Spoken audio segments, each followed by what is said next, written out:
시청자 여러분 안녕하십니까? 출발 성공 투자 박민영입니다. 안녕하세요. 김수정입니다.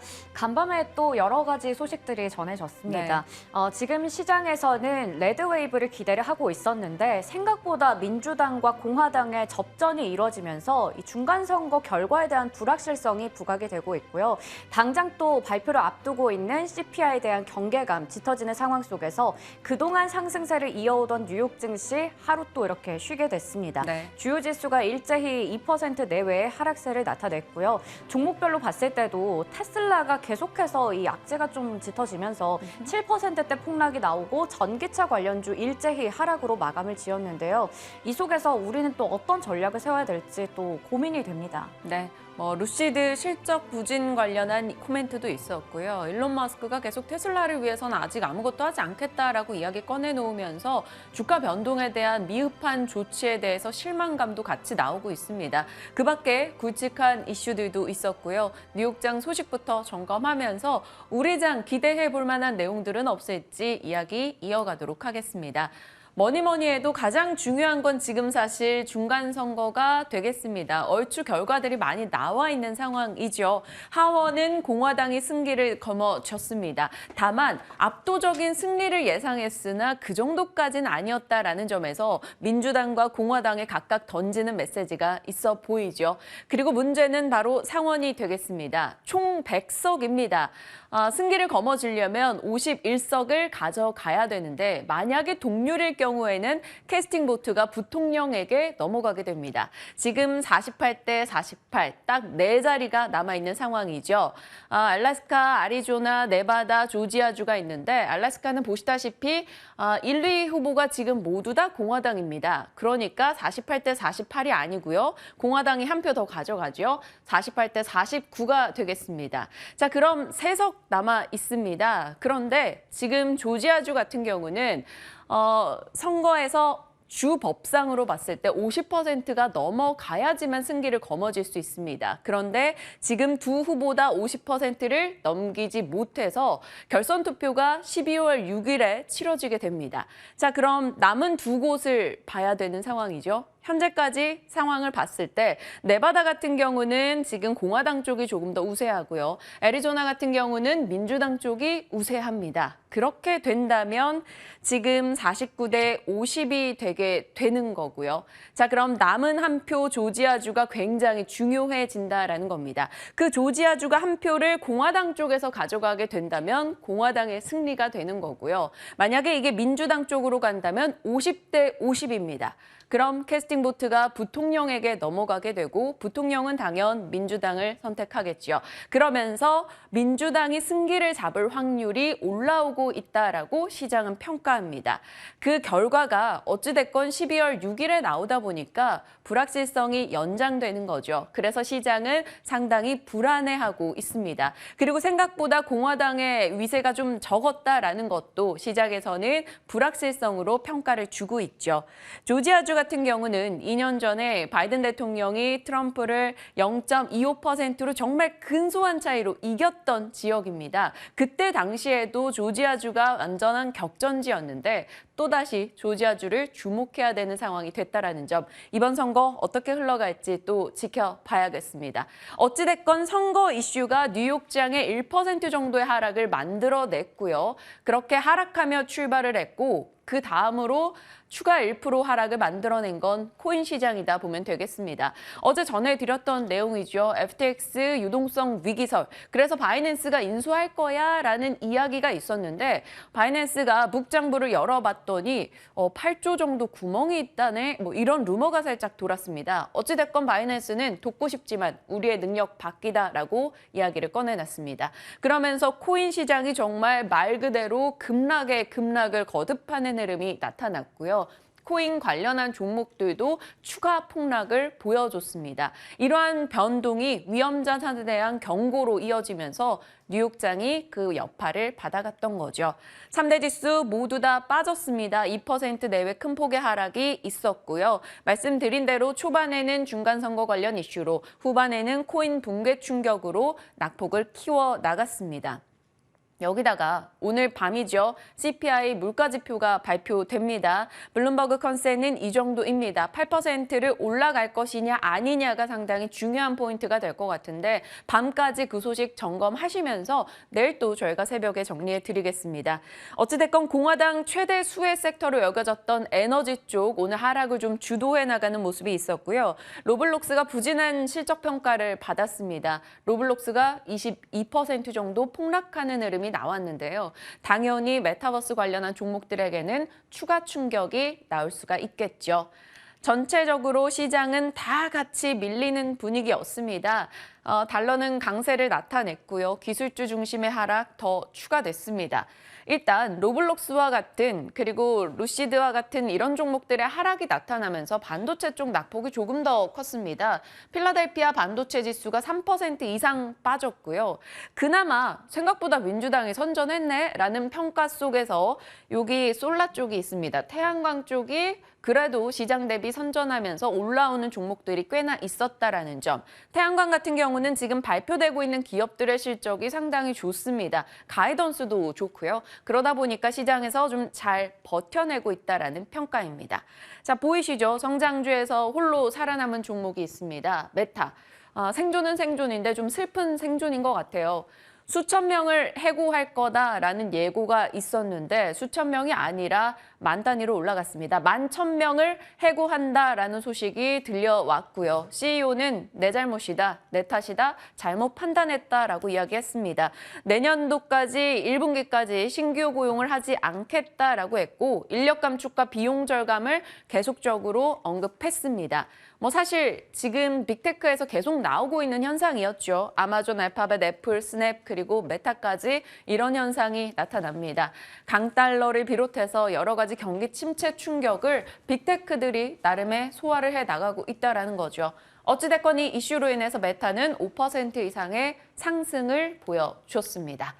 자, 여러 이슈들이 들려왔던 어제였는데 이 소식도 전달이 됩니다. 하필 오늘 CPI가 발표되는 와중에 연준의 입이라고 불리우는 저희가 계속해서 최근 점검하고 있는 사람이죠. 닉 티밀하우스 기자, 월스트리트 저널의 기자인데요. 그가 또 코멘트를 날렸습니다. 일부 분석가가 연준 시장이 예상보다 더 강한 긴축을 필요로 한다라고 이야기를 했다고 합니다. 우리가 지금 최종금리 얘기할 때 내년 4%에서 5% 이렇게 전망을 하고 나름 5%를 지금 받아들이고 소화해 나가고 있는 과정이었는데 6%가 새로운 5%가 될 것이다라며 또 추가적으로 레벨을 올리는 코멘트를 달았습니다. CPI 앞두고 이 소식이 나와서 다소 조금 불안하게 느껴지긴 합니다. 이것도 아마 투자 심리 위축에 좀 한몫을 하지 않았을까라는 생각이고요. 또 반면에 이런 얘기도 있네요. 블룸버그에서 보도를 했습니다. JP모건에서 주식과 채권을 지금 사야 할 시기다라고 이야기를 꺼냈습니다. 그리고 하락에 피해 입은 장기 투자자들에게 이제는 다시 뛰어들 때입니다라고 코멘트를 달았죠. 선거 결과로 봤을 때 지금 공화당의 힘이 어찌됐건 강해졌기 때문에 새로운 금융 지원이 나오기 어렵다. 그럼 경기가 흔들리게 될 것이고 쉽게 금리를 긴축을 더 강하게 하지 못할 것이다라는 논리였습니다. 그래서 지금 사야 할 때라는 건데 어떻게 될지는 나중에 뚜껑을 열어봐야 되는 부분이겠죠. 자, 체크포인트 확인합니다. 오늘 국내에는요.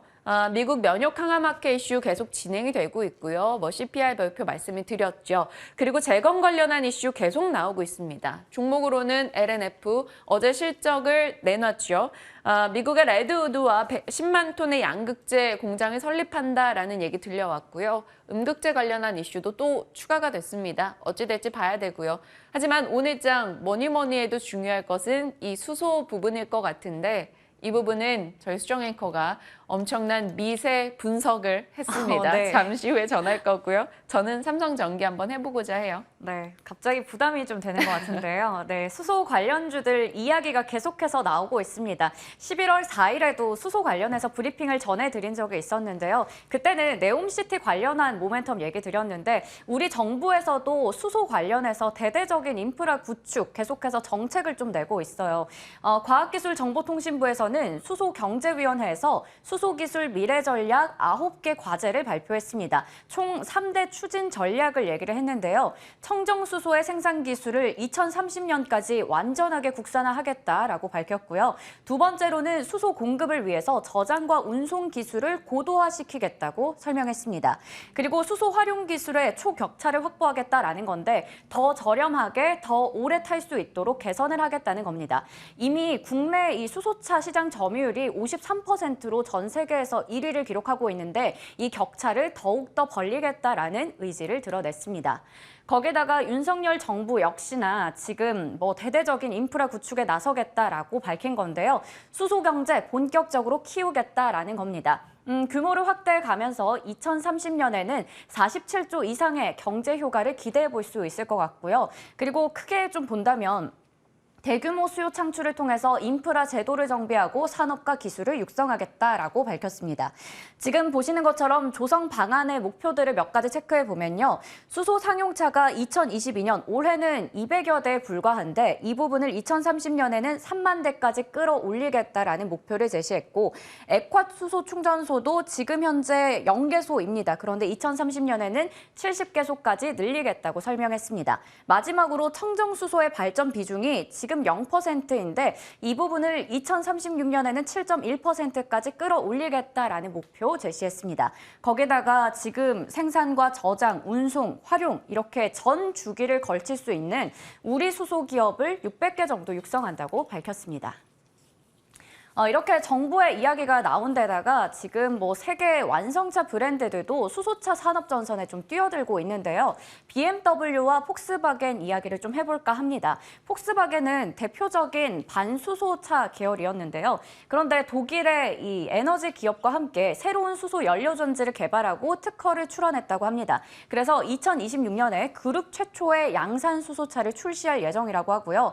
BMW는 그동안 개발하고 있었던 수소차를 2025년에 양산하는 것을 목표로 하고 있다고 합니다. CEO는 이런 얘기를 했다고 해요. 수소차는 운전하기에 가장 힙한 차가 될 것이다. 이제 전기차 다음으로 대세는 수소차다라고 얘기했다고 합니다.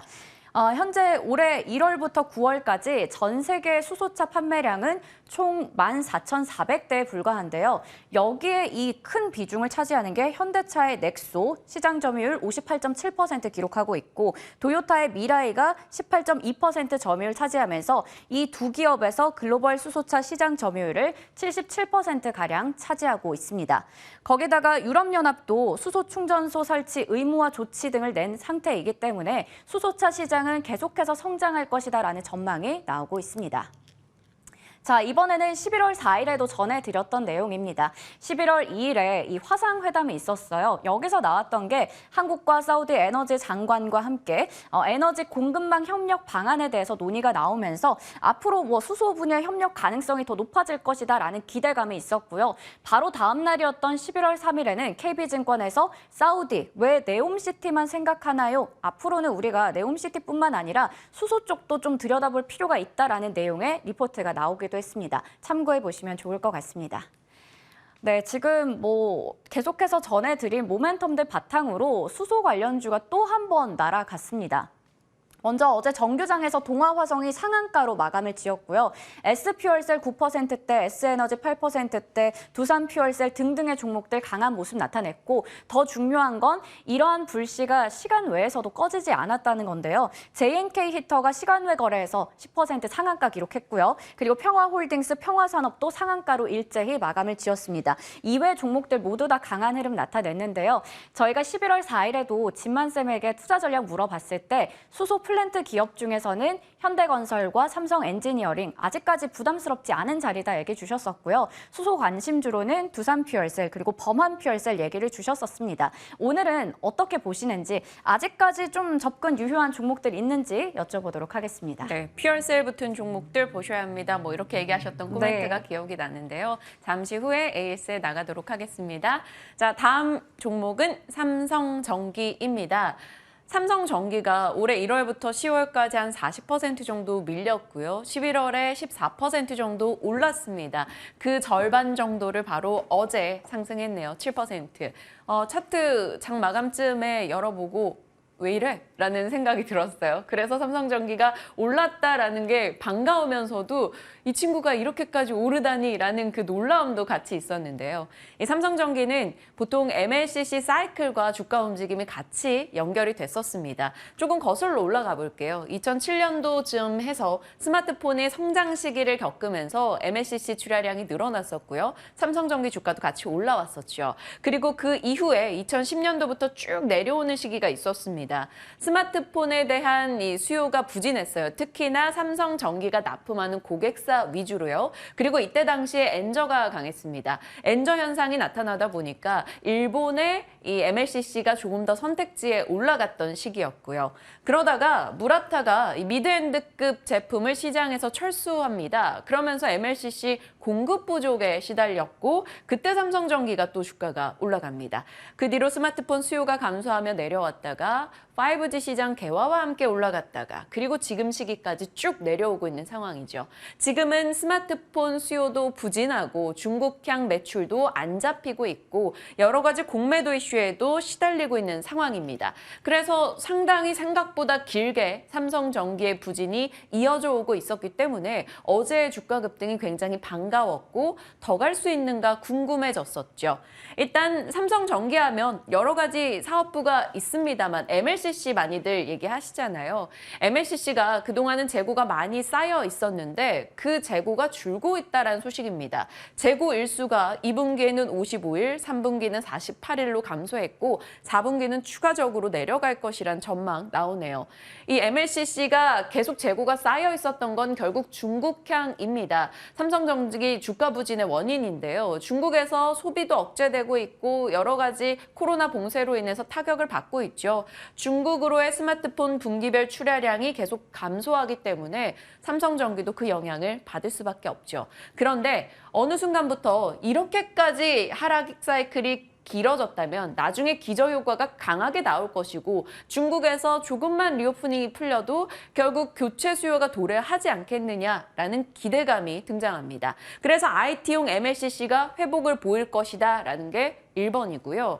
전장용 MLCC로도 영역을 넓혀놨죠. 아직까지 매출 비중이 크진 않습니다만 어찌됐건 믹스 개선이 나타나서 대당 탑재량이 올라간다? 전장용은 더 비쌉니다. 그러니까 이익이 잡힐 거다라는 거고요.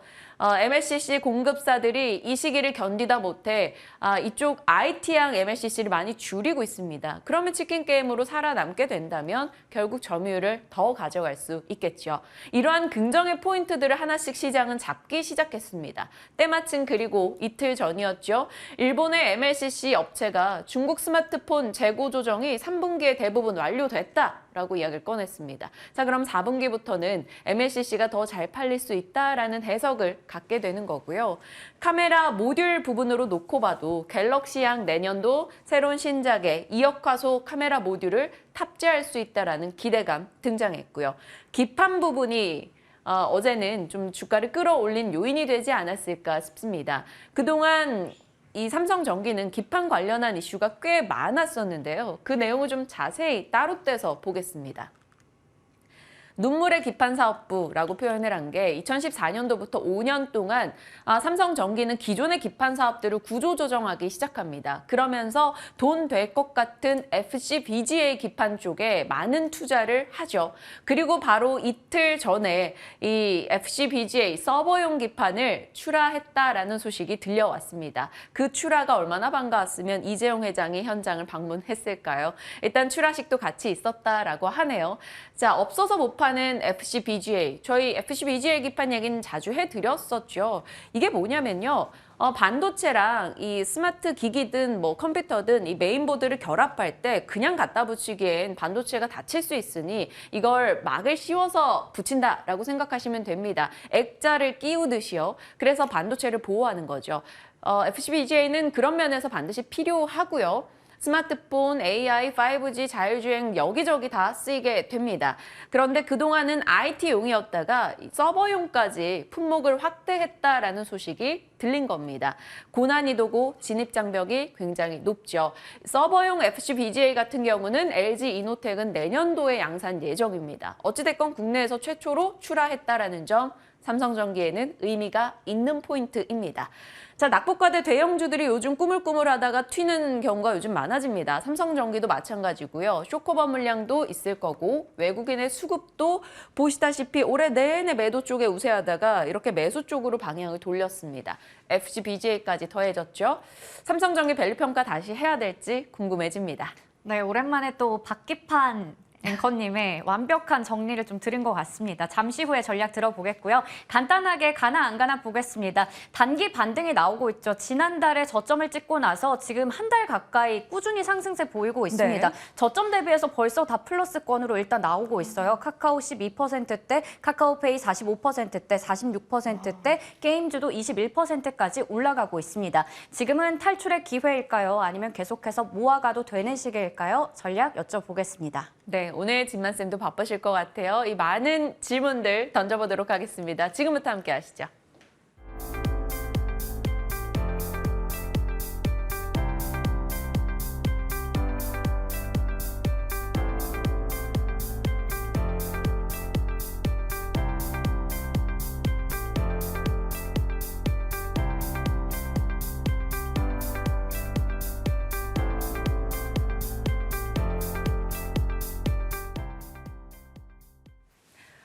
조금 마음이 편해져요. 굵직한 일정 하나 또 넘겼기 때문입니다. 하지만 CPI 남겨놓고 있어서 시장에 대한 고민 이분과 나눠보겠습니다. 진만쌤과 함께합니다. 어서 오세요. 네, 안녕하세요. 네.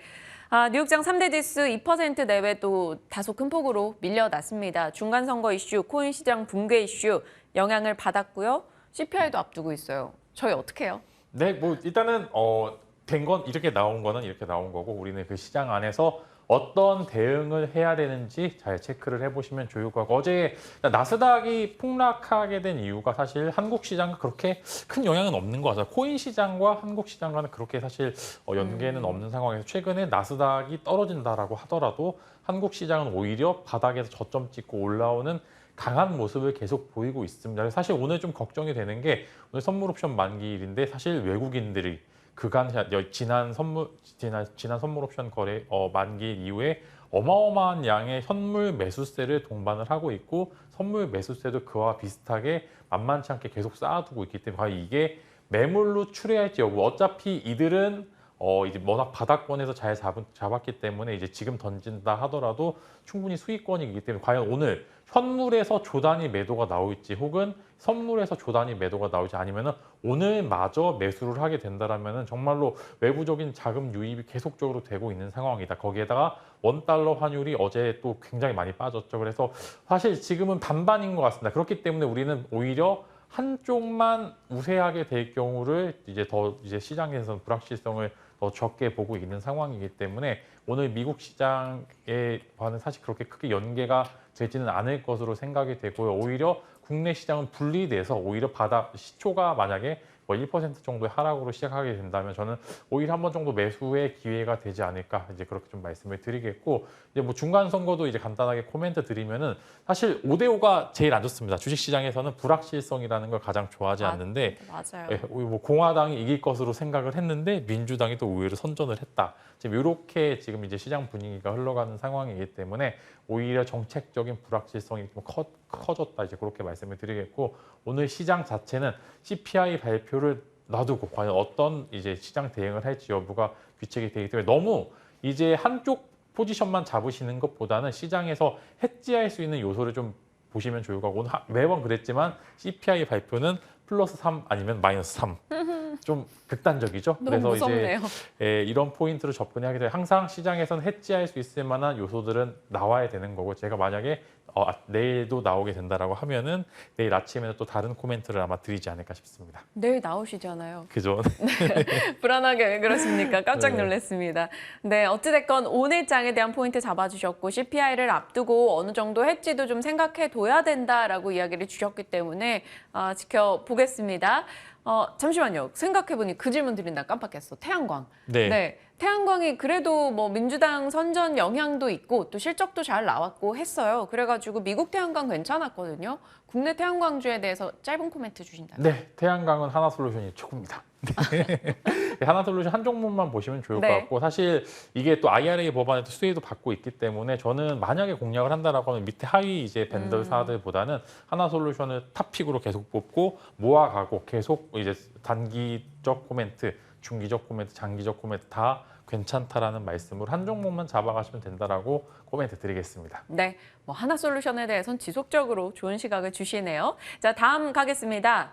수소입니다. 어제 무슨 수소 날이었어요. 정말 수소 관련한 뭐 이 정도 정책 일정이야 저희가 체크는 해뒀었지만 이렇게까지 강하게 그리고 많은 기업들의 이슈가 쏟아질진 몰랐습니다. 수소 관련한 종목들 어떻게 평가하시는지 시간 외에서 그 정도 강세면 오늘 많이 뛰겠어요. 네, 사실 오늘 거기에다 또 신재생 에너지가 또 괜찮았었기 그쵸. 때문에 뭐 추가적인 상승을 기대해 볼 만한 상황입니다. 근데 사실 재료 자체가 조금 애매하긴 합니다. 뭐 이런 이제 미래 전략 발표보다는 이제 뭐 네옴시티 관련해서 협력 기대감이 조금 더 시장에서는 우선적으로 바라보고 있는 것 같습니다. 그래서 이제 뭐 두산 퓨얼스에도 같이 올랐기 때문에 으쌰으쌰할 수 있다는 그런 기대감이 있는데 뭐 여러 가지 종목들 이제 수소에 수소 관련된 사업을 하는 기업들이 굉장히 많이 오르게 됐는데 여기서 주의해야 될 점은 오늘 만약에 시장이 좋지 않게 될 경우에 이쪽 어제장에 돈이 가장 많이 들어왔던 섹터 쪽에서 빠르게 돈이 빠져나갈 수 있기 때문에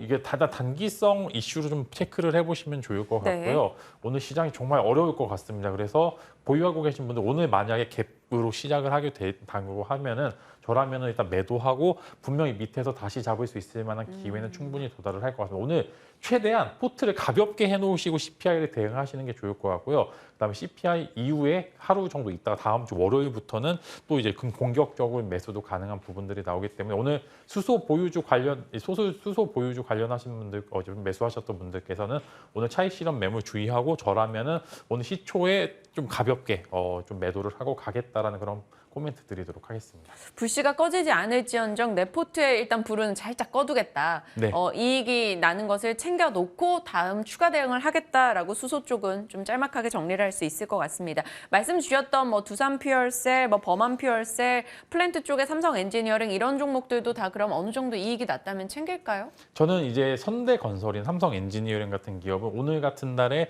매도하기 사실 갭으로 그렇게 크게 올라가지 않기 때문에 부담감은 없는 상황에서 네. 네, 만약에 오늘 밀리게 되면 좀 추가 매수를 하시면 하는 이제 전략을 사용하시면 좋을 것 같아요. 이제 퓨얼셀이나 혹은 이제 좀 가벼운 종목들은 네. 사실상 이제 이런 모멘텀보다는 이제 수급 이슈로 올라가는 거기 때문에 조금 다른 뷰로 보시면 좋을 것 같습니다. 그래서 이제 뭐 예를 들어 두산 퓨얼셀 같은 경우에는 조금 더 끌고 가도 될 만한 그런 이제 좀 그런 우량한 기업이기 때문에 이제 좀 가벼운 종목과 우량한 종목들 간의 좀 괴리를 좀 잘 잡으셔서 이제 각각 맞춰서 좀 대응해 보시면 좋을 것 같습니다. 네.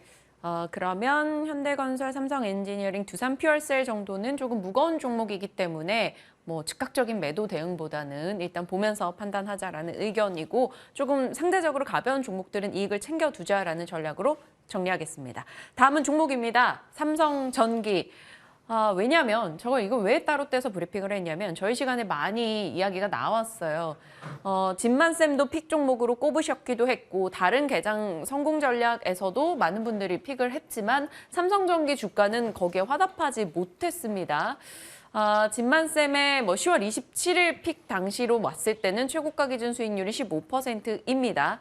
다만 뭐 연초에도 이런 종목 얘기가 많았었기 때문에 솔직히 삼성전기 물려 계신 분들 많으실 거예요. 어제 급등을 어떻게 해석해야 될까요? 네, 하루 이틀 정도만 더 올라갔으면 좋을 것 같습니다. 근데 일단은 보셨을 때 좋을 때보다는 바닥이 이제 좀 이제 힘들다라고 할 때가 사실 주가는 반등 포인트로 매번 잡히는 것 같습니다. 그렇게 좋다고 할 때는 빠졌고요. 그 다음에 와 이제 힘들다라고 할 때는 오히려 상승을 하는 모습을 보여주고 있는데 워낙 이제 지금 수급 자체가 어마어마하게 많이 올라오고 있어요. 그래서 사실 이런 기업들이 10% 가까이 오른다. 근데 거기에다가 LG이노텍은 또 좋지 않은 모습을 보여주고 있기 때문에 야 이거는 도대체 어떻게 해석을 해야 되는지 의문이다. 이제 일단은 바닥을 IT 부품 쪽에서 좀 바닥을 찍었다라는 이야기. 거기에 추가적으로 FCBGA 쪽에서 이렇게 된다라면 또 신규 매출이 잡히지 않을까. 워낙 삼성은 쓰임새가 많기 때문이죠. 그래서 이런 부분들 삼성전기에 긍정 코멘트는 드릴 수 있으나 사실 주가 상승률이 위에 물려 계신 분들이 너무 많아서 네. 제가 이제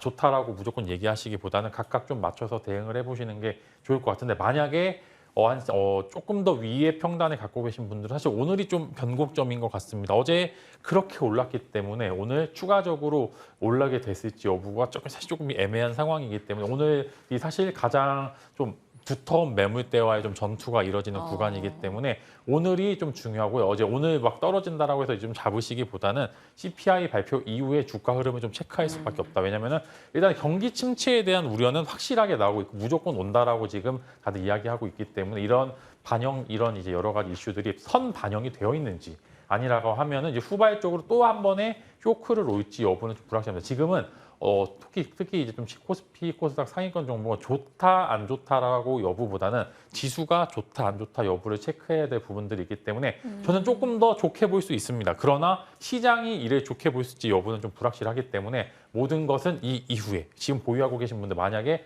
플러스 구간이 되신 분들께서는 오늘 추가적으로 상승이 있을 경우에 살짝 덜고 가시는 게 좋을 것 같고요. 만약에 추가 매수를 고려하고 계신 분들께서는 이제 어제 좀 갭상에서 좀 기술적인 부분들에 좀 부담감이 있는데 이제 한 13만 원 초반대 혹은 12만 원 후반대 정도에서 추가 매수를 한번 해보신다라면은 업황 자체가 바닥을 잡았다라는 거 의의를 두시고 조금 장기적인 모멘텀으로 대응을 하신다면은 분명히 살아나올 수 있을 만한 종목이기 때문에 각각 맞춰서 대응을 해보시면 좋을 것 같습니다. 네. 이 구간에 진입해 있다면 살짝 정리해서 리스크 관리를 하고 가고 만약에 그렇지 않고 좀 장기적으로 물려 계신 분들이라면 장기 전망을 생각해서 오늘 추가 매수는 아니고 추가적인 변동이 있을 때 또 모아 가보자라는 의견입니다. 삼성전기 앞으로의 변화 좀 기대해 보겠습니다. 진만 스픽 하겠습니다. 제가 시간을 앞에서 너무 많이 썼나 봐요. 가스 얘기해 주시는데요. 미국과 영국, 러시아, 중국 가스 동맹 더 많은 인프라가 필요해진다. 파이프, 피팅 이런 쪽 봐야 되는 거예요? 네, 일단은 일단 좀 약간 거시적으로 봤었을 때는 만약에 공화당이 승리를 했다라고 하면은 완벽한 승리를 했다라고 하면은 이제 셰일가스라든지 좀 어마어마한 원자재 쪽에 공급을 늘려서 이제 그 공급으로서 가격을 낮추는 그런 이제 현상으로 인해서 사실 LNG 쪽이 그렇게 좋지 않을 수도 있는데 또 민주당이 선방을 함으로써 이제 그쪽 관련해서 생산이 또 그렇게 많이 안 된다라고 하면은 이제 또 에너지 가격이 현재 가격에서 그렇게 많이 변동성이 있지 않을 것이라는 그런 예측들이 나오고 있습니다. 그래서 그렇게 된다라고 하면은 이제 가스 동맹 여러 가지 가스 동맹 등으로 인해서 추가적으로 이제 계속 LNG 쪽에 대해서 긍정적인 이슈가 나올 수 있을 것 같고 이제 여러 가지 이제 시스템이 있겠지만 당연히 이제 가스를 수출을 하려고 하면 특히 유럽 쪽에는 이제 가스 관련해서 이제 터미널도 만들어야 되고요. 그 안에 터미널이 있으면 여러 가지 파이프라인도 만들게 될 수밖에 없는 상황인데 그렇게 된다라고 하면은 피팅 3사 이제 태광, 성강밴드, 하이루코리아 이제 세 종목 당연히 이제 좀 추가적인 이슈도 있을 수 있을 것 같고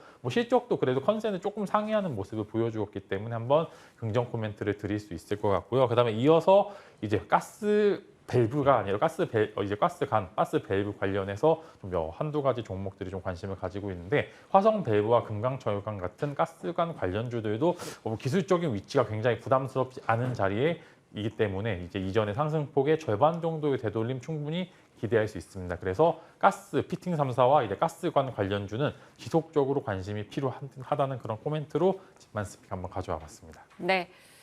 지속적인 관심을 둘 만한 이슈이고요. 그 안에서 종목까지 좀 디테일하게 잡아주셨습니다. 수익률 ASR 종목들 없을지 살짝 체크해 보겠습니다. 빠르게 확인해 보면 SNS텍 35% 수익, LG엔솔, 데모, 한솔케미칼. 저는 어제 제가 브리핑했던 SNS텍이 또 올라줘서 너무 반가운데 이거 EUV 쪽, 이거 어떻게 할지도 궁금하고 데모도 궁금해요.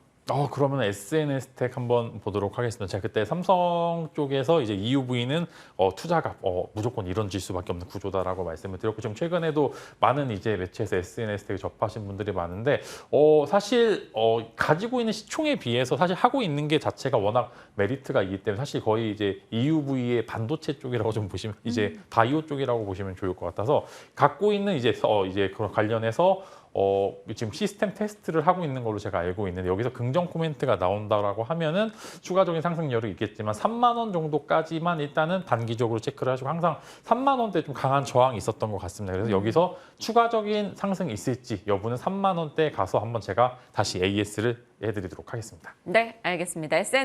SN에텍까지 살펴봤습니다. 오늘따라 이 말이 이렇게 꼬이네요.